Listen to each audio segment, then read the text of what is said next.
on the Rotary Foundation. So please welcome the elected this time. Well, thank you.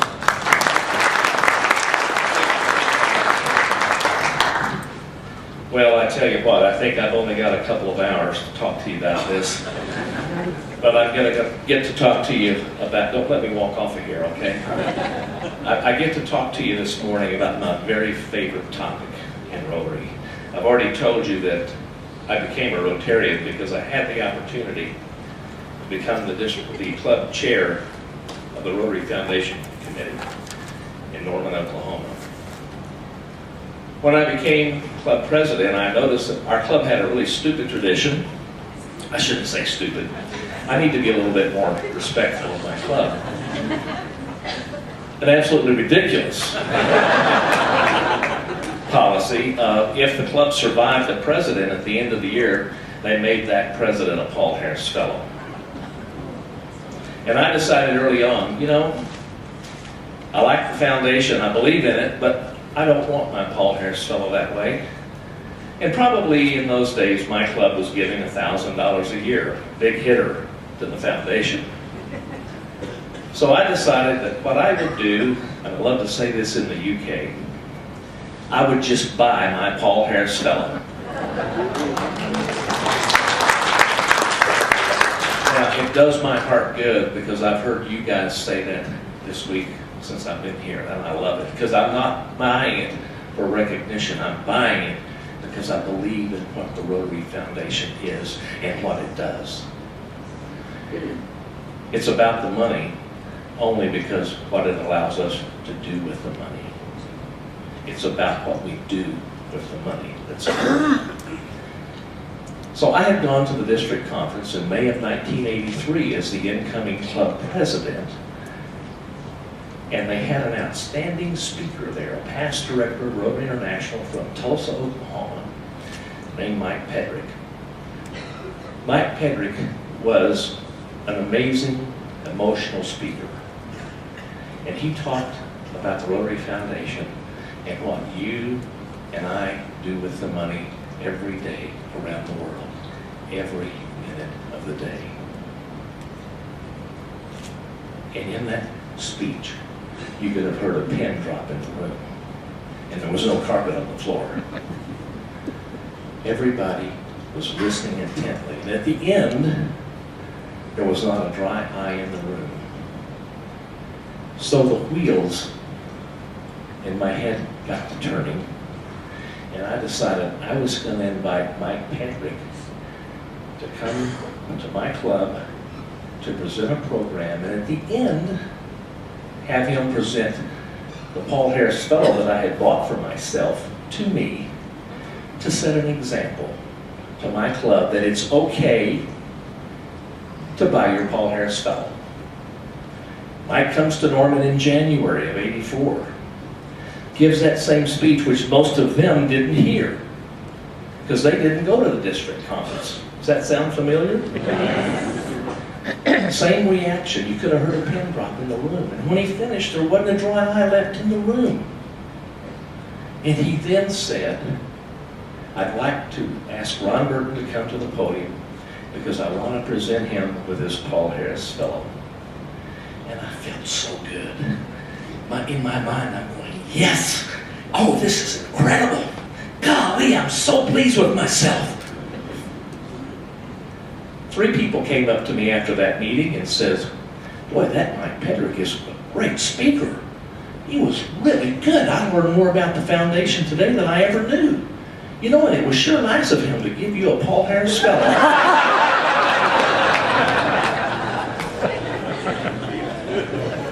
I still believe in leading by example. I'm happy to tell you that the Norman Rotary Club, on the preliminary numbers of June 30, 2012, had a per capita, we have 150 members, we had a per capita, the annual programs fund, of $115 per member. Now, does that mean every member's contributing? No. But that's my goal, is to continue to get them to contribute. One thing they keep asking me, what can we do for you? They seem to be somewhat proud, at least. that I'm the president-elect of Rotary. That's what they say on the banner, the club banner, if you Google Norman Rotary Club.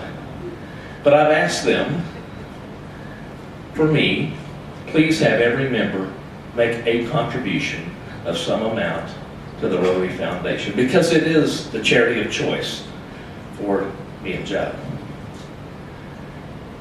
Anyway, I finished my year as president. I become district governor 4 years later. At the end of my term as district governor in 1988, I asked a really stupid question, which I have a tendency to ask a lot of stupid questions.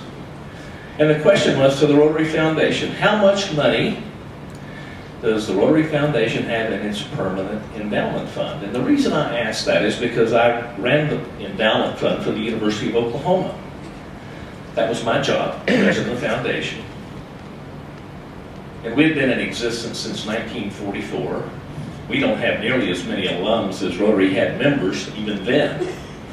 And the Rotary Foundation was started in 1917, so I'm thinking to myself, this must be a pretty big number because we've got over $100 million and we're a small school in a poor state.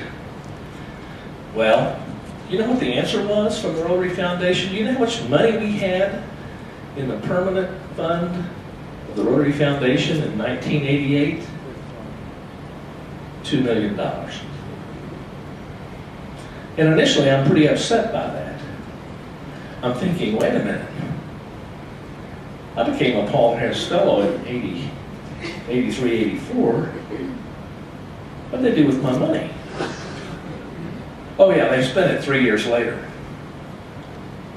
Okay, I can accept that because the programs they spend the money on are good, but what the Rotarians do with that money in the world is absolutely wonderful. Then I said, well, what if I wanted to put money in a fund that would allow me to be a Rotarian forever, that would keep paying the income to the Rotary Foundation after Jed and I are dead and gone? Well, you can do that. But by asking that question, I got invited to be a consultant to the development committee of the Rotary Foundation. So I went up for trustee meetings to talk to them about fundraising, building an endowment, and moving forward. I remember very vividly, God rest his soul, arguing with past President Hugh Archer, who didn't believe in endowment funds. He was on the development committee.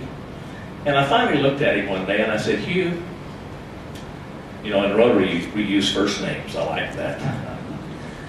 I respect your right to make contributions to the annual programs fund that are spent 3 years later for our wonderful programs.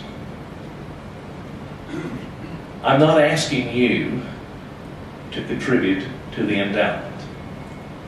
But sir, please respect my right to want to build a fund that will provide money for the foundation forever. I will still make a contribution to the annual programs fund every year. Because you see in fundraising, anybody in here ever hear of a book called the Holy Bible? Did you ever hear of a book in that book called Genesis? It's the begat theory. You remember all those begats? This is what I'm telling you.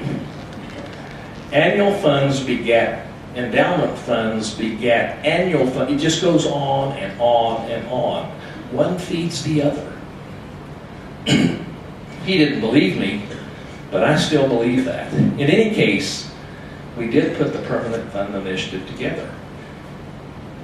And one of my last meetings as a consultant, I did that for 5 years, the trustees set a goal of $100 million by Rotary's 100th anniversary in 2005. And I'll never forget this. I'm in the boardroom as a consultant, and the chairman asked if any of the consultants had anything they wanted to say. And I stood up and I said, well, I understand that the trustees have set a goal of $100 million by 2005. Gentlemen, I want you to know, I'm so sorry to hear that you're afraid of success. Your goal is not big enough. You're not putting enough emphasis on building this endowment fund. And we had learned a pretty good lesson from Polio Plus back in 87, 88, when we raised the first money, which was a $120 million goal. For those of you who have forgotten, we raised $244 million. But it just killed the annual programs fund.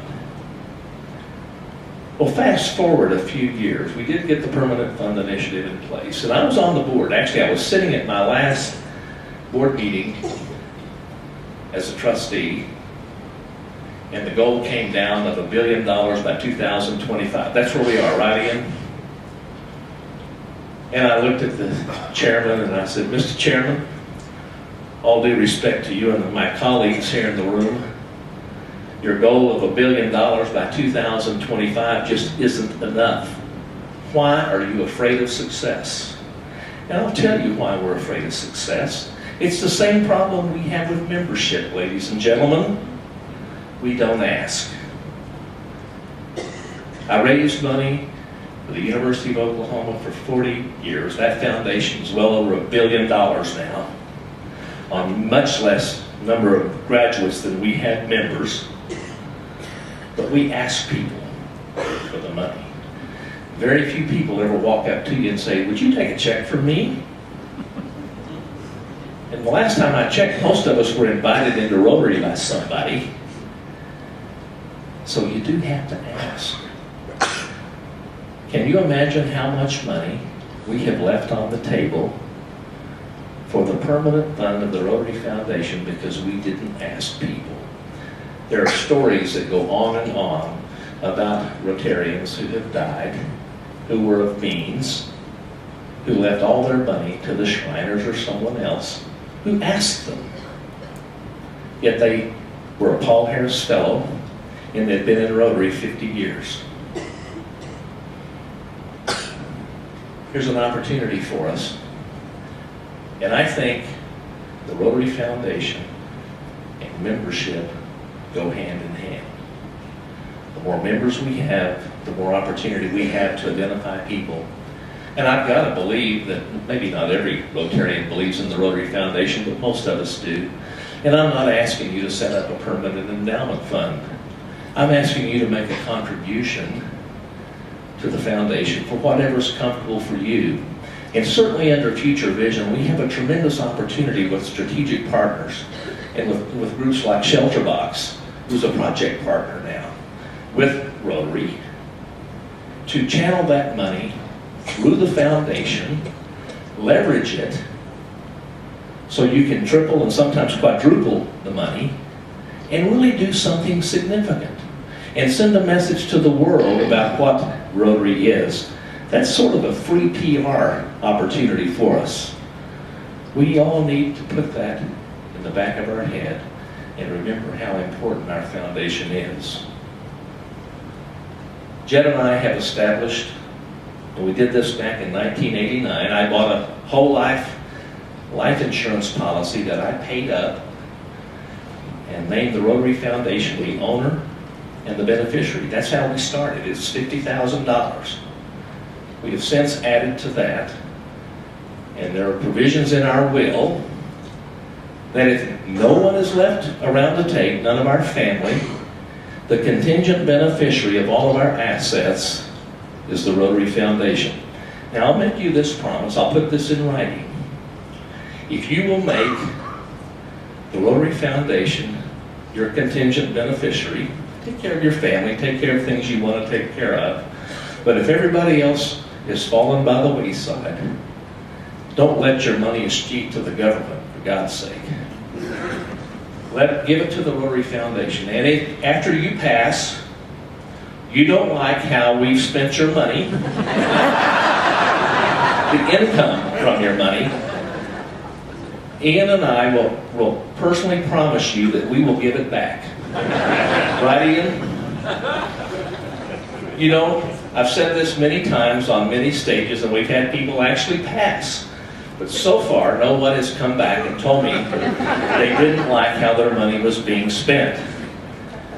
Our fund is set up so the income goes to the World Fund. We have implicit confidence in the trustees of the foundation, whoever they are, to address the critical needs of the world with what money the foundation has.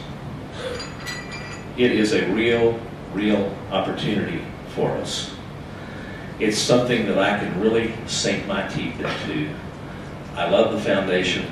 I hope that you do. Thank you very much.